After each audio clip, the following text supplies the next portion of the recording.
Amém, amém, amém, amém, graças a Deus. Muito bom, obrigado, Ina. Vamos fazer uma rápida recapitulação aqui da aula passada, que nós vimos ali Paulo chegando em Atenas, né?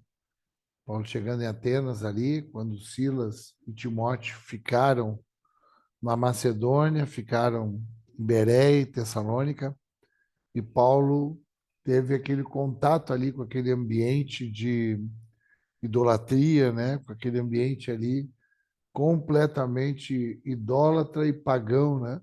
Mas ele consegue ali, né, um caminho ali, ele é levado ali pelos epicureus e pelos estoicos para o Areópago e lá ele começa a ministrar, começa a falar de Jesus, mas teve uma estratégia que ele falou de Jesus, mas trazendo Deus como criador, né? Então ele foi ali ministrando de acordo com aquilo que eles tinham de estrutura para compreender. Então, assim foi o tempo dele ali em Atenas, onde algumas pessoas zombaram, outros disseram, não, outra hora a gente escuta, e outros creram, né? E aí ele sai dali, e agora a gente vai entrar no capítulo 18 do livro de Atos, e a gente vai ver. Vamos trabalhar hoje, né, para a gente poder destacar algumas coisas aqui que eu separei. Vamos trabalhar do versículo 1 ao versículo 8, tá bom? Do 1 ao 8. Eu queria pedir para o Alexandre ler para nós, Alexandre, se tu tiver aí mais ou menos na agulha aí, para nós ouvir a tua voz um pouquinho aí. Estou com saudade de ti, da tua casa. Espero resolver esse problema aí logo. Do, ver- Amém. Também espero, também espero. do versículo 1, Alexandre, até o versículo 8 do capítulo 18 do livro de Atos, por gentileza. Vamos estar todos atentos aqui à leitura da palavra. Tá bom. Então vamos lá. Depois disso, deixando Atenas, Paulo foi a Corinto. Lá encontrou um judeu chamado Áquila, natural do Ponto, recentemente chegado da Itália, com Priscila, sua mulher, porque o imperador Cláudio havia decretado que todos os judeus deviam sair de Roma. Paulo aproximou-se deles Paulo aproximou-se deles, e como tinham o mesmo ofício, passou a morar com eles e ali trabalhava. O ofício deles era fazer tendas. E todos os sábados, Paulo falava na sinagoga, persuadindo tanto os judeus como gregos. Quando Silas e Timóteo chegaram da Macedônia, Paulo se entregou totalmente à palavra, testemunhando aos judeus que Jesus é o Cristo. Como eles se opuseram e blasfemaram, Paulo sacudiu as roupas e disse-lhes: Que o sangue de vocês caia sobre a cabeça de vocês. Eu, eu estou limpo dele, e a partir de agora vou para os gentios. Saindo dali, entrou na casa de um homem chamado Tício, justo, que era temente a Deus. A casa dele ficava ao lado da sinagoga. Crispo, o chefe da sinagoga, creu no Senhor, como toda a sua casa. Também muitos dos coríntios, ouvindo, creram e foram batizados. Amém, amém, Alexandre. Glória a Deus. É isso mesmo, né? Que momento, né? Bem importante esse. Então, a primeira coisa que é importante a gente saber, né, é o que é essa cidade de Corinto, né? Agora, eles passaram por uma outra região, por uma outra província, né? Eles estavam na província da Macedônia, onde estiveram ali, relembrando vocês, e aí para vocês enxergarem nos registros de vocês aí, em Filipos, Tessalônica, Bereia, Atenas. Esse é o ambiente da Macedônia. Agora, eles estão na capital da Acaia. Escreve isso. Agora eles chegam na capital da Acaia, uma cidade muito importante. Uma cidade muito importante pela localização geográfica dela, uma cidade portuária, uma cidade estratégica geograficamente, para a passagem ali da Itália para a Ásia Menor, para a Palestina, que nós conhecemos hoje, né? Que era a região da Judéia, Samaria, Galiléia, Síria. Então, ali era um lugar de trânsito, um lugar cosmopolita, um lugar de mais ou menos 200 mil pessoas nessa época. Importante a gente entender assim, né, o tamanho, o vulto da cidade. Uma cidade de 200 mil pessoas, uma cidade que era também uma, uma cidade com um governo administrativo do Império Romano, porque tinha ali um procônsul, que era uma autoridade, como tinha lá na primeira viagem missionária. Lembra do procônsul, aquele que se converteu na ilha de Creta? Sérgio Paulo. Então tinha um procônsul aí também, chamado Gálio, que a gente vai ver sobre ele mais tarde. Um lugar também, igualmente, como Atenas, um lugar com muitos templos pagãos, só não tinha tantos templos como em Atenas, mas tinha muitos templos pagãos. Tinha uma característica especial nessa cidade, que era uma cidade onde havia, essa cidade, a deusa dessa cidade era Afrodite. Escreve isso que é importante vocês terem essas informações, porque depois, ao longo da caminhada, vocês vão entendendo essa influência que tinha, né, da mitologia. Então, a Afrodite era a deusa que era, digamos, a patrona, né? Como nós temos aqui no Brasil, né, a Nossa Senhora Aparecida. Só que lá era de uma maneira muito mais rigorosa a nível cultual, né? E os cultos dessa divindade eram o culto a partir da prostituição cultual, que eram sacerdotes e sacerdotisas que eram prostitutos, que os adoradores dessa deusa se relacionavam, era um ambiente de muita orgia. Através da arqueologia, eles chegaram a perceber, por estudos ali, que tinha mais de 1.000 prostitutas cultuais. Então, tu imagina, né?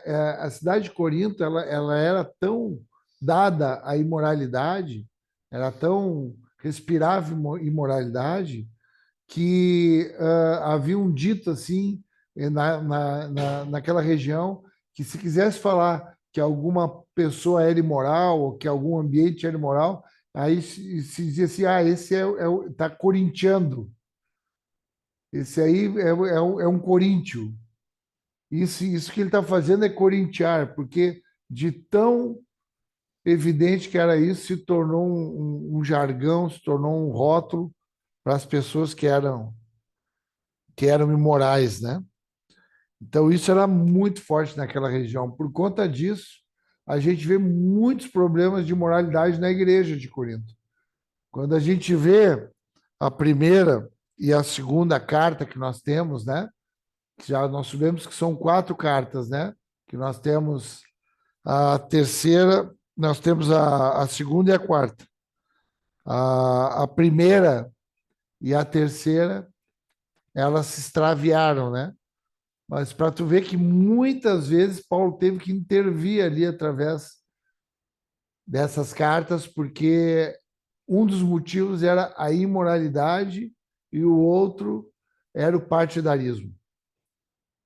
Então tinha uma influência na vida da igreja, né? Então o mapeamento espiritual é isso, né? É a gente ver qual que é a influência da cidade na vida da igreja, né? Então tinha uma influência ali muito forte. Se tinha até ali um caso de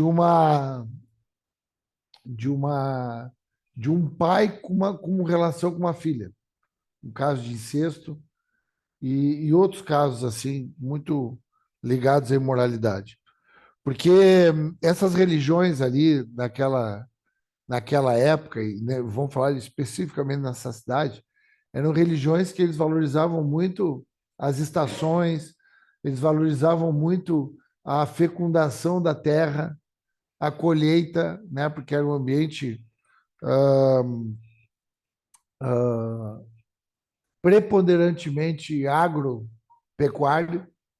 Então, eles adoravam muito essa questão. E aí eles encenavam, tipificavam essa adoração à terra, a fecundação da terra, com as relações com essas sacerdotisas e esses sacerdotes cultuais. Então, por isso que se tinha muito moralidade. A gente vê muito isso na primeira carta de Paulo aos Coríntios. Então, esse é o primeiro cenário assim, né, dessa cidade que está chegando à igreja, né, através do apóstolo Paulo. Uma outra característica também dessa cidade, que é muito parecida com Atenas, então Atenas tinha muito mais adoração do que Corinto, né, que era a segunda cidade. Agora, a um nível filosófico, a filosofia, que também a gente lembra, que a gente viu, né, os estoicos, a gente viu ali os sofistas. Vocês lembram dos sofistas? Quem eram os sofistas? Lembram disso? Aqueles homens que trabalhavam ali trazendo palavras eloquentes nas praças, nas ágoras, palavras persuasivas, encantavam pessoas e depois passavam ali, né, o seu chapéu, o seu pires, o seu prato para pegar ali as ofertas, né? Então, era um lugar que valorizava muito a filosofia também. Essa questão filosófica desse ambiente grego, né? Então, era uma cidade que também tinha uma relação muito grande com essas palavras e com essas pessoas que trabalhavam no ambiente filosófico de pregação filosófica. E a gente vai poder entender isso também. Ali tinha também uma grande comunidade judaica, né? Mas ele chegando lá, passando agora aqui essa introdução aqui do que era essa cidade, quando Paulo chega nessa cidade, o que que acontece? Paulo encontra um casal chamado Áquila e Priscila. Encontra esse casal, e esse casal, um casal de judeu, e que eram também da mesma profissão de Paulo, que era um fazedor de tendas, né? Ou um artesão de couro. Eles não eram só fazedor de tendas, mas era um artesão de couro, trabalhava com couro, então fazia cortinas de couro, barracas de couro, fazia e dava também depois os reparos, né? Trabalhava, então era um trabalho dele, né? Então, quando ele chega, ele encontra esse casal que tinha vindo de Roma. Por quê? Porque nessa época, o imperador Cláudio tinha colocado um decreto para que todos os judeus saíssem de Roma. Em Roma tinha uma comunidade judaica muito forte, muito grande. E os judeus, eles incomodavam muito a sociedade. Eles tinham, o judeu, ele tinha como característica, até hoje a gente vê isso, né? De alguma forma, quando existe uma comunidade judaica, eles são prósperos, eles têm um poder socioeconômico, né? Porque eles são dados ao comércio, então eles tinham um protagonismo social em Roma, né? Então eles eram muita gente que tinha um protagonismo ali no comércio, na indústria, na política. Então eles se destacavam ali os judeus. E nesse destaque eles ganhavam uma voz. E essa voz era uma voz sempre de conflito, porque desde que o povo de Israel foi entregue ao cativeiro babilônico de Nabucodonosor, 400 anos antes de Cristo. Nunca mais eles tiveram um rei judeu. O último rei judeu é Zedequias. Isso é importante tu escrever também. Isso é uma boa pergunta para a aula que vem, né? Zedequias. Ele é o último rei judeu. Depois disso, nunca mais se teve um rei. E por conta disso, de não se ter um rei judeu, eles incitavam muito o povo, eles tinham dificuldade com o Império Romano, eles tinham dificuldade antes do Império Romano com o Império Grego, eles tiveram muita dificuldade sempre. E eles eram pessoas que faziam.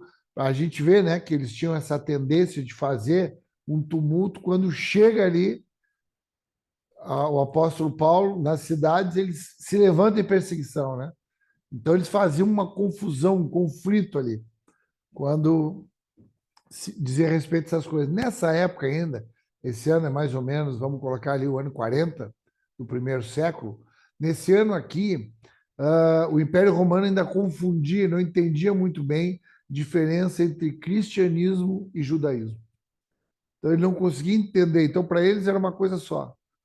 Para eles era uma coisa só que eles faziam porque o rei dos judeus era o Jesus, né? Então eles achavam que era uma confusão de religião interna ali, eles não compreendiam muito bem. Por isso que eles expulsam os romanos. Eles só passam a compreender claramente, e aí a gente vê isso no auge da perseguição romana ao cristianismo, através do imperador Nero. Escreve isso também. Então, aqui era o começo de uma perseguição mais voltada para os judeus, que acabava abrangendo também os cristãos. Mas eles só se direcionam mesmo para a perseguição dos cristãos, que é onde há algo muito terrível, né? Queima os cristãos, é o imperador Nero, que é o imperador que é o sucessor do Cláudio, a partir do ano 70 depois de Cristo, no primeiro século. Então eles foram expulsos lá de Roma, eles chegam ali e eles começam a trabalhar ali no, na profissão deles. E Paulo chega ali e também começa a trabalhar para ele poder se sustentar naquele tempo ali. E já conecta com esses irmãos da mesma profissão.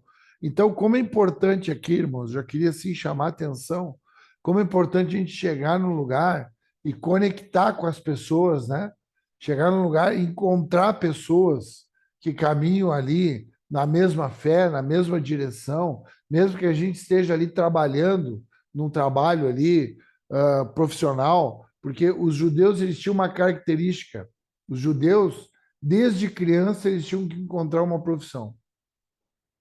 Então a gente vê que essa profissão do Paulo, principalmente alguém que queria ser rabino.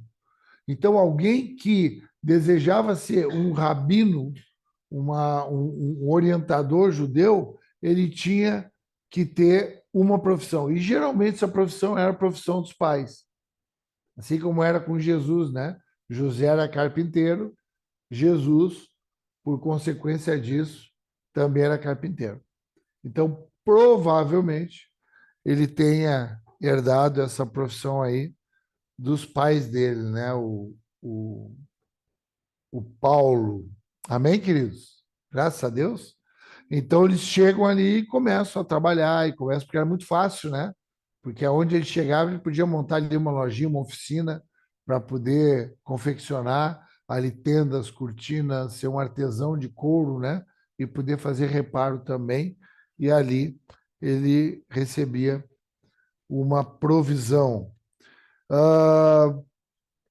Esse casal, Áquila e Priscila, ele se torna um casal que é um dos braços das missões de Paulo. A gente vai ver menções a eles diversas vezes nas cartas de Paulo. Então, esse casal ele se torna um casal ali muito protagonista, né, na pregação da palavra de Deus.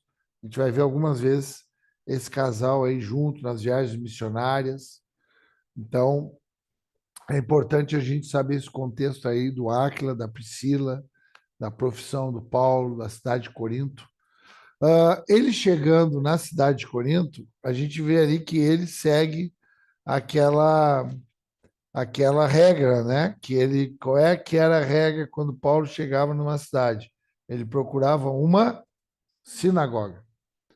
Então ele chegava e procurava uma sinagoga, que era o lugar de, de, de ajuntamento dos judeus, né? Onde tinha ali cultos, pregações.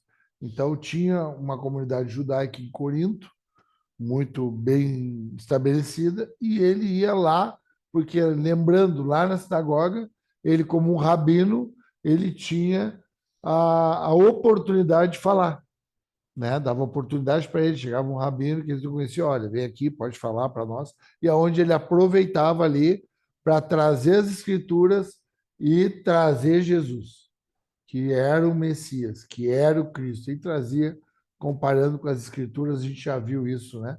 Essa técnica, que foi o que ele não usou em Atenas, por quê? Porque lá não tinha sinagoga. Tá bom? Então ele chega nas sinagogas e diz que ele começa a pregar. Diz que ele prega ali todos os sábados. E ele começa a gerar, através do Espírito, um convencimento ali, tanto em judeus quanto em gentios. Começa a haver um despertamento ali naquele momento. Há um despertamento ali naquele momento no povo. O Espírito começa a tocar e as pessoas começam a se converter. Quando há esse movimento, chega o Timóteo e o Silas. Lembra que Timóteo e Silas ficaram lá na Macedônia e o Paulo veio sozinho para Atenas, lembram disso?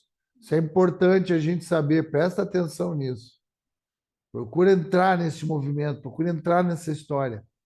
Estavam lá debaixo de uma perseguição veemente, os judeus da Tessalônica não só perseguiram eles lá em Tessalônica, quando eles foram para Bereia, que eles ficaram sabendo, eles saíram lá da Tessalônica, foram perseguir eles lá na Bereia também, e aí Paulo foi para Atenas e o Timóteo e o Silas ficaram lá cuidando da igreja que estava principalmente em Tessalônica.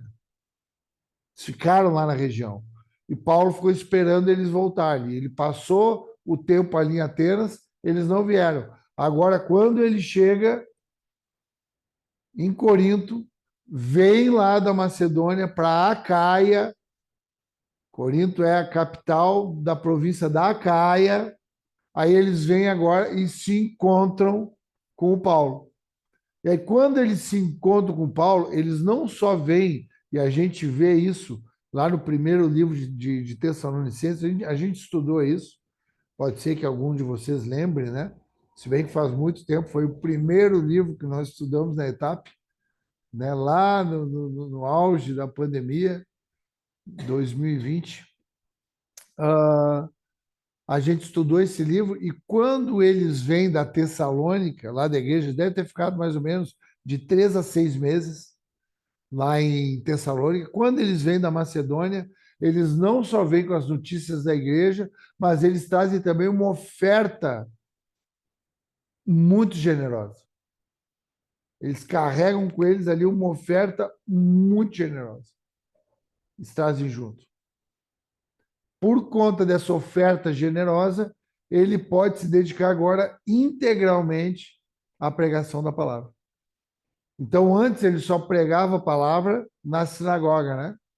E agora ele começa a pregar na sinagoga, aí prega nas praças, vai nas casas, quem vai se convertendo, ele vai visitando. Então, ele dá aqui uma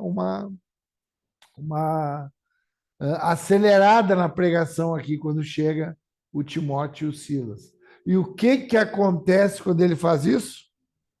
O pessoal começa a blasfemar, o pessoal começa a se levantar contra ele. A gente vê isso no versículo. Ele se dedicou integralmente à palavra. E aí no versículo 6, que é o versículo chave dessa noite. O versículo chave de estudo dessa noite é o versículo 6. E aí, quando chega ali, ele começa a perceber ali uma oposição.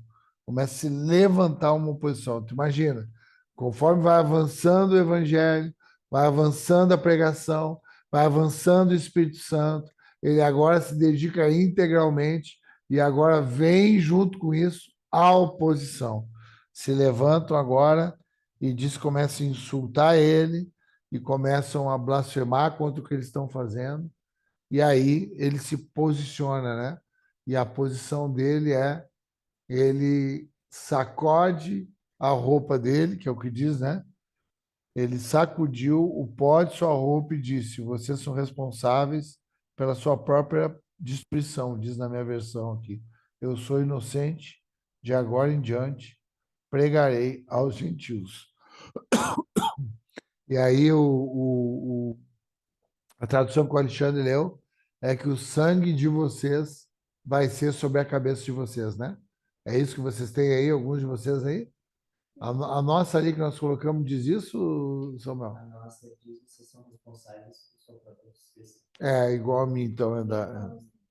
É o sangue, né? Esse o sangue é melhor porque a gente vai ver da onde que ele tira isso agora. Da onde que ele tira isso. Então, eu quero que vocês vão lá no livro de Ezequiel. Abre lá em Ezequiel, mexe na tua Bíblia aí agora. Ezequiel, profeta Ezequiel, que é da onde ele está tirando esse posicionamento que ele está tendo.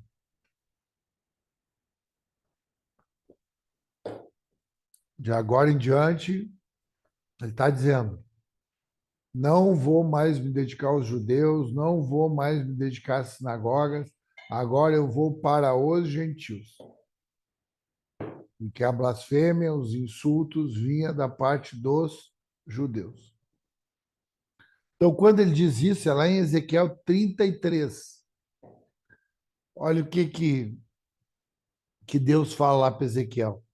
Primeiro versículo: E veio a mim a palavra do Senhor dizendo: Filho do homem, fala aos filhos do teu povo e diz-lhes que quando eu fizer vir a espada sobre a terra e o povo da terra tomar um homem dos seus termos e o constituir por seu atalaia, e vendo ele que a espada vem sobre a terra, toca a trombeta e avisa o povo, aquele que ouvir o som da trombeta e não se der por avisado, e vier a espada e o alcançar, o seu sangue será sobre a sua cabeça. Ele ouviu o som da trombeta e não se deu por avisado. O seu sangue será sobre ele, mas o que se dá por avisado salvará a sua vida.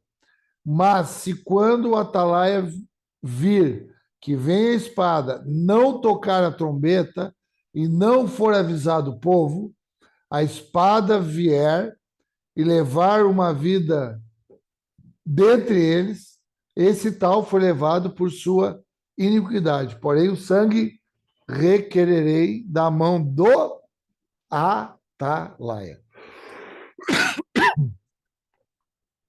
O que ele está falando aqui para Ezequiel? Ezequiel é o profeta, Ezequiel é o atalaia, é o homem levantado por Deus. Muitos profetas eram colocados como atalaia. O que é um atalaia?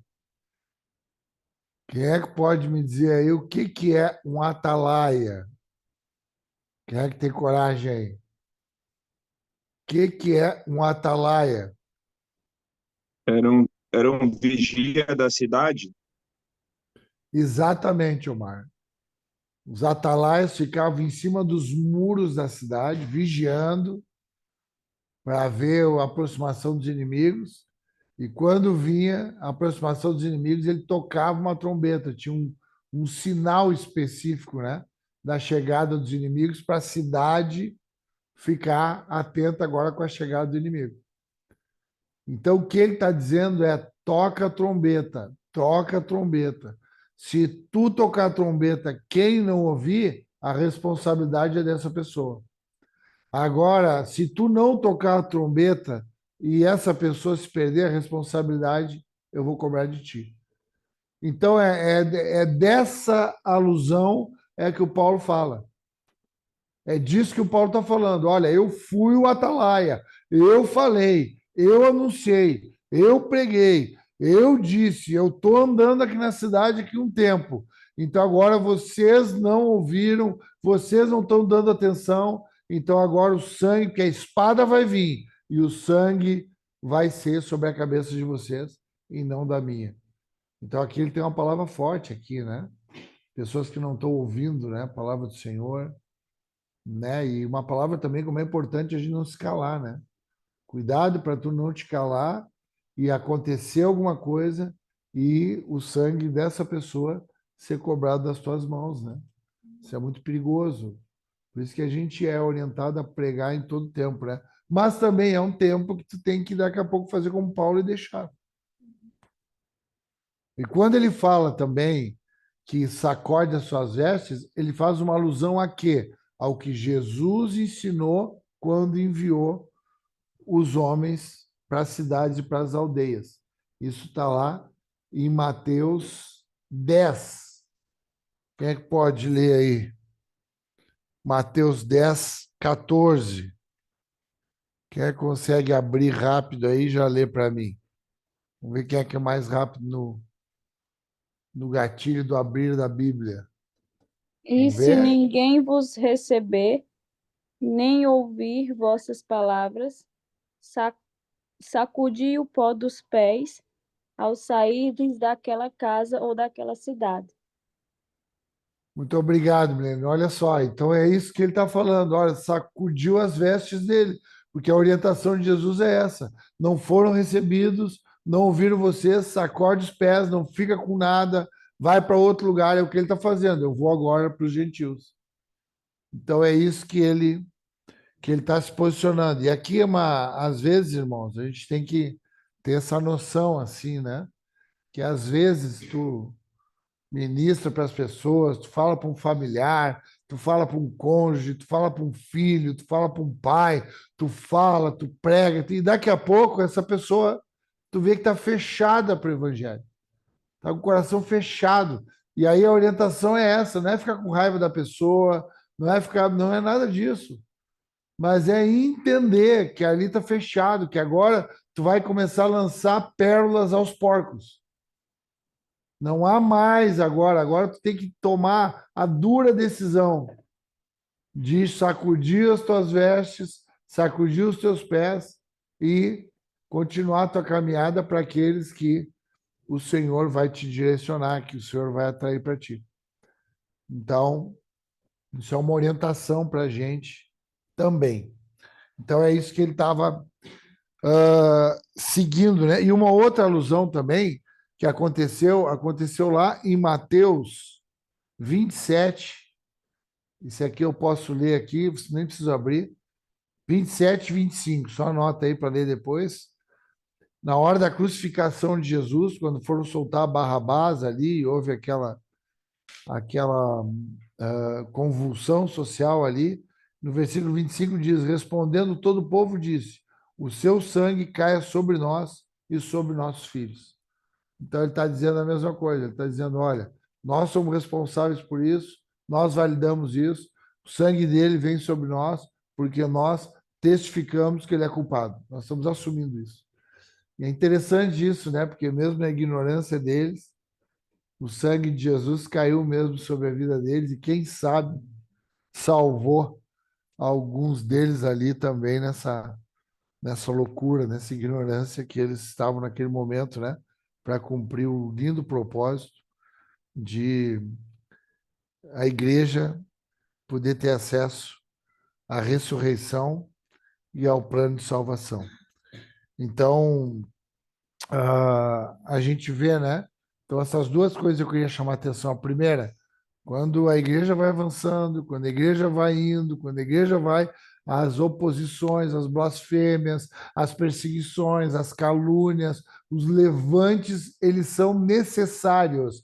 Não é que eles podem acontecer, eles precisam acontecer, porque senão, muito provavelmente, não é um movimento da igreja.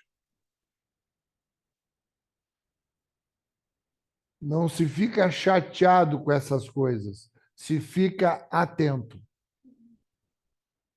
se fica vigilante, orai e vigiai, se fica firme, não se conceitua como,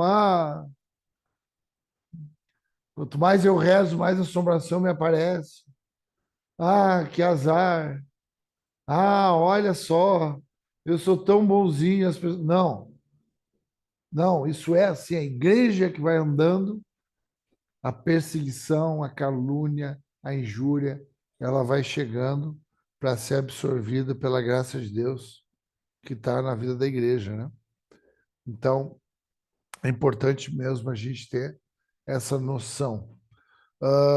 Bom, então esse versículo 6 ele é a chave, depois ele sai dali e ele encontra ali um gentil temente a Deus, lembra? Temente a Deus quem é?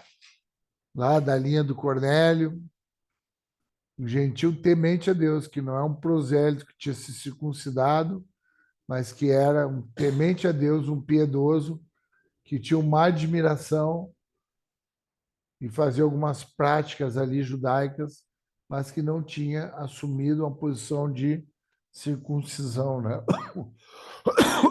Então esse homem tinha se convertido e morava ao lado da sinagoga. E diz que Crispo, o líder da sinagoga, com toda a sua família, creram no Senhor, e muitos outros em Corinto também ouviram Paulo crer e foram batizados.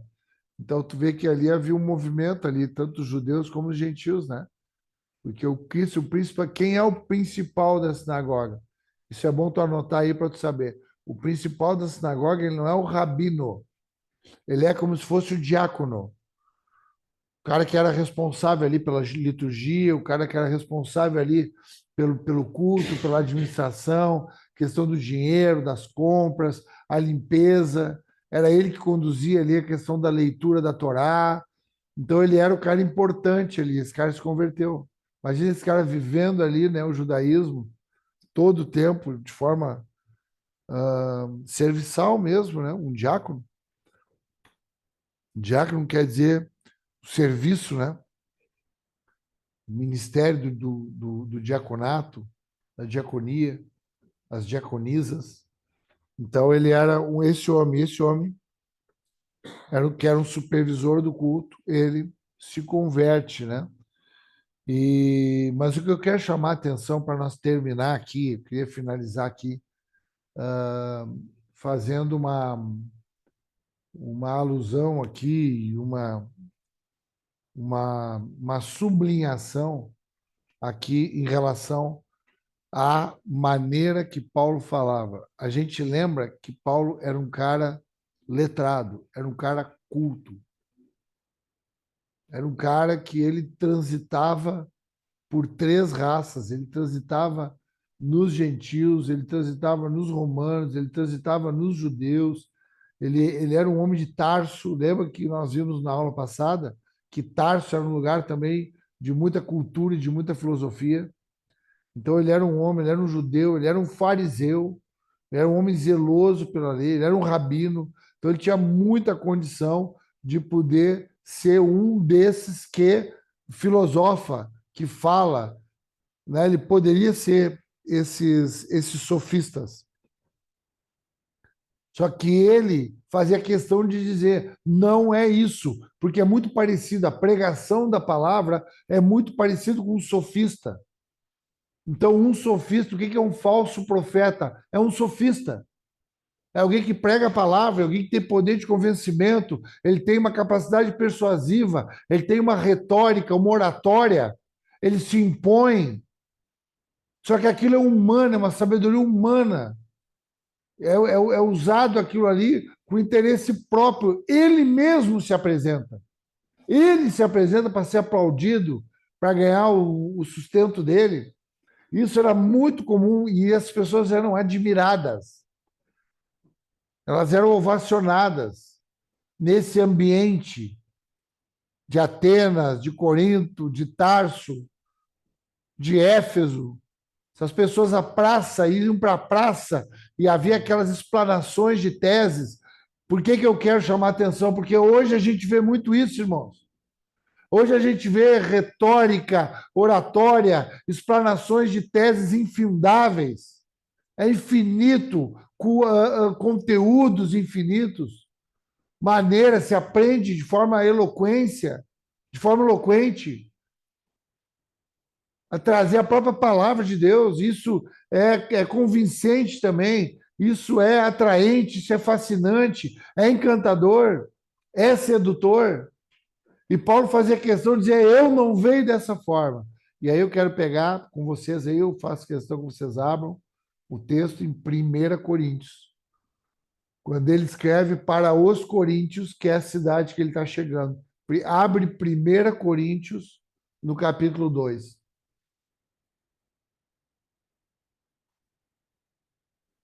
1 Coríntios, no capítulo 2, para nós finalizar aqui entendendo o que é a pregação do evangelho a partir da igreja. Porque daí eu quero finalizar conectando lá com o início, quando eu comecei a falar para vocês: tenham palavra, palavra revelada, orem a Deus, clamem a Deus, se ajoelhem diante do Senhor, buscam o Senhor de todo o teu coração, para não cair nesse sistema, nesse engano de achar que tu pode falar de um jeito, que tu pode trazer de uma forma, que tu pode usar técnicas. Irmãos, a técnica do céu ela é incomparável. A autenticidade que tu tem é incomparável. Quem tu é, se tu encontrar quem tu é, o jeito que tu fala, o tom de voz que tu usa, as palavras que tu consegue usar, a maneira que tu te movimenta, a tua linguagem corporal, a tua linguagem de expressão é única. Encontra isso no Senhor, porque esse é o poder de Deus. Cuidado para não ser iludido assim, né, por esse mundo aí, o curso desse mundo. Hoje a gente viu de manhã no devocional, né, Mari? O curso desse mundo traz para a gente essas técnicas. E aí lá em 1 Coríntios, no capítulo 2, 1 Coríntios 2, ele diz assim para esses mesmos irmãos que ele está chegando lá agora, para essa mesma cidade, cheia de sofistas, cheia de filósofos, ele diz assim: ó, e eu, irmãos, fui ter convosco anunciando-vos o testemunho de Deus. Não fui com sublimidade de palavras ou de sabedoria, porque nada me propus saber entre vós, senão Jesus Cristo e este crucificado. Não é e este exaltado, não é e este aquele milagreiro, não é e este aquele que falava no Sermão do Monte lindo, não, é o crucificado, é aquele que entregou a vida dele para a expressão do amor do Pai. É esse Jesus que eu conheço, que eu conheci e que eu anuncio. Versículo 3. Eu estive convosco em fraqueza, e em temor, e em grande tremor. E a minha palavra e a minha pregação não consistiram em palavras persuasivas de sabedoria humana, mas em demonstração do Espírito e de poder, para que a vossa fé não se apoiasse em sabedoria de homens, mas no poder de Deus. Todavia, falamos sabedoria entre os perfeitos, não porém a sabedoria do mundo, nem dos príncipes deste mundo que se aniquilam, mas falamos a sabedoria de Deus, oculta em mistério, a qual Deus ordenou antes dos séculos para a nossa glória, a qual nenhum dos príncipes deste mundo conheceu, porque se a conhecesse, nunca crucificariam o Senhor da glória. Então, irmãos, a palavra que está na vida da igreja é uma palavra de poder, de espírito. É isso que nós precisamos ter, irmãos. É isso que nós precisamos buscar. tem uma palavra, tem uma mensagem que tu carrega dentro de ti. Tem um jeito que tem na tua vida para tu compor a multiforme graça para essa sabedoria do alto ela se manifestar. É isso que nós precisamos encontrar. A gente tem até referências, né, assim, que a gente acompanha, que a gente segue, que a gente admira, que a gente aprende, mas é para buscar a nossa autenticidade, quem nós somos, o nosso jeito. Cadê o nosso povo? Hoje eu tive uma experiência com a Alice ali, né? Fiz questão de ir lá, eu não gosto muito de ir lá, assim, no ambiente da dança lá. Só meninas, assim, para não constranger, né? Mas quando eu cheguei ali, vi que no estacionamento da Bor, para ir na academia, eu ia na academia, não ia ali. E aí eu tava dando a música da família, Samuel. Aí eu fiquei muito emocionado. Foi tu e a Vicky que compuseram? Pô, parabéns, hein? Ah, muito lindo aquilo. Aquilo foi uma sabedoria que veio do alto para vocês, né? Sabedoria do alto ali. Aí eu vi aquela música, fiquei emocionado assim. Eu falei, vou lá, me encorajei, né? Aí eu vou lá. Aí cheguei lá, tinha um monte de gente, um monte de mulher ali. Aí tava aquele pessoal ali fazendo entrevista ali, a Alice lá em cima. Aí eu fiquei lá no fundo, lá vendo, e eu enxerguei um povo ali, aquele povo ali, que era um povo que Deus dava para Alice dizer, vai para a direita, vai para a esquerda, levanta o braço, para orientar, agora faz assim, agora vai. É isso. Eu me emocionei ali.